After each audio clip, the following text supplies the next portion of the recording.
l'étape la plus stagnante que vous remarquez lorsque vous accompagnez tout un chacun?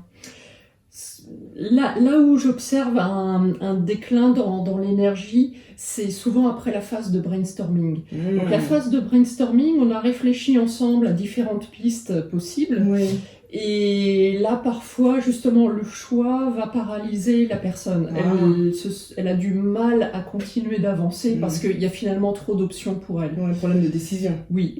Donc il y a un travail à faire sur resserrer les choix possibles pour arriver à 2-3 grands scénarios et travailler ensuite sur le plan d'action pour repérer la première petite action à mener, ce que j'appelle les baby steps. Okay. Ce que j'aime bien avec vous, c'est que dans ce que vous dites également, et dans l'atelier qu'on avait suivi lors de le lancement de vos livres qui est sorti en été, c'est que vous influencez, mais vous ne prenez pas la décision à la place du coach. Non, oui, j'ai envie de dire surtout pas. Et si la personne reste bloquée, elle reste bloquée. Enfin, c'est pas à moi de forcer le mouvement. Tout à fait. Ouais. Mais de quelle manière vous l'enclenchez? Est-ce qu'il y a moyen à un moment donné de dire comme un enfant, de pousser dehors?